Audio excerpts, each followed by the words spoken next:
Assalamualaikum warahmatullahi wabarakatuh. Perkenalkan, nama saya Alifka, NIM 22040450109 dari kelas C.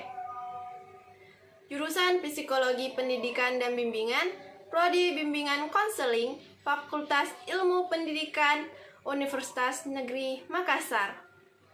Dalam video kali ini, saya akan menjelaskan salah satu tugas saya di mata kuliah Keterampilan Komunikasi dengan topik materi yaitu Komunikasi Konseling. Semoga dalam video kali ini bermanfaat bagi kita semua.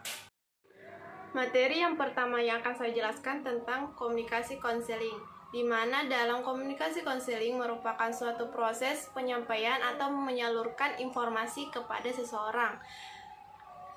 Dengan adanya komunikasi di dalam konseling akan mempermudah dalam proses program atau pelayanan di mana kita akan memberikan informasi yang benar dan kita akan mendapatkan juga informasi yang benar dari klien. Dalam komunikasi konseling juga akan mempengaruhi suatu timbal balik antara individu dengan konselor.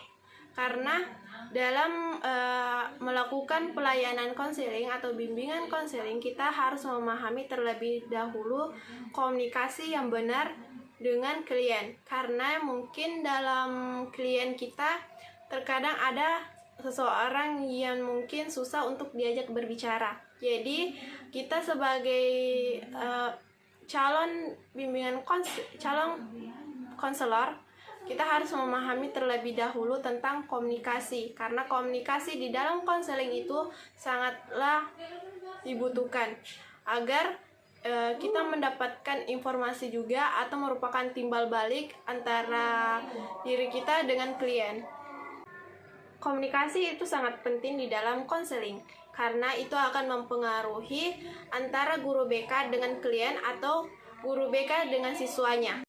Tujuan komunikasi di dalam konseling. Mengapa dalam konseling komunikasi itu sangat diperlukan? Karena dalam tujuannya seorang konselor ataupun konselin akan menggali sebuah informasi-informasi yang benar dalam berkomunikasi. Konselin akan memberikan informasi terhadap masalah dia kepada konselor untuk menyelesaikan masalah tersebut. Dan juga, konselor harus memahami tentang keterampilan komunikasi terlebih dahulu sebelum menyelesaikan masalah klien. Komunikasi ini sangat bertujuan untuk penuntasan atau sebuah layanan bimbingan konseling akan terlaksana dengan tuntas. Tujuan komunikasi konseling yang efektif. Tujuan dari komunikasi yang efektif sebenarnya adalah memberikan kemudahan dalam memahami pesan yang disampaikan antara pemberi informasi dan penerima informasi, sehingga bahasa yang digunakan oleh pemberi informasi lebih jelas dan lengkap, serta dapat dipahami dan dimengerti dengan baik oleh penerima informasi. Konselor akan memberikan bahasa atau juga pemahaman yang benar kepada konseling untuk memecahkan masalah tersebut dengan tepat. Dalam tujuan dari komunikasi efektif ini akan mempermudah segala hal dalam mengutarakan informasi atau mendapatkan informasi dari klien untuk mengatasi masalah mereka yang saat ini mereka hadapi. Unsur-unsur komunikasi konselor. Ada 5 hal unsur-unsur komunikasi konselor. Yang pertama, empati. Empati dalam konseling adalah suatu proses di mana konselor secara mendasar melihat dan memahami perasaan seorang konselin dan di posisi yang dihadapi konselin tersebut merupakan di mana konselor harus melihat sudut pandang konselin atau masalah yang mereka hadapi.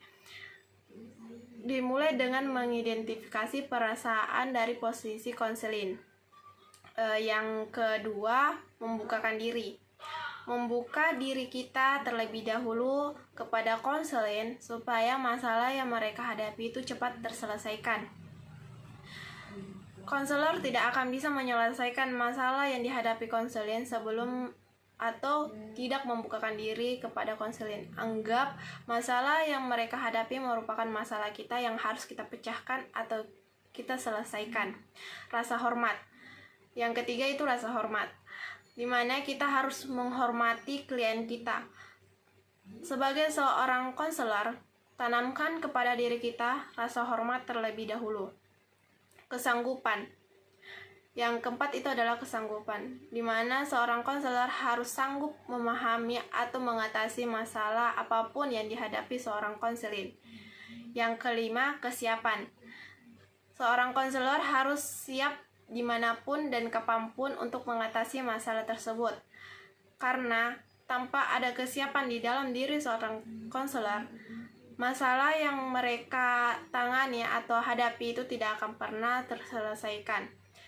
Dan juga dalam kesiapan diri konselor itu akan mempermudah segala masalah yang dihadapi. Langkah-langkah komunikasi konselin. Yang pertama, membangun hubungan terlebih dahulu kepada klien. Yang kedua, interaksi konselin atau sasaran konselin. Yang ketiga, evaluasi konselin, di mana kita harus mengevaluasi masalah-masalah yang mereka hadapi atau mengumpulkan sebuah informasi untuk mengatasi semua masalah.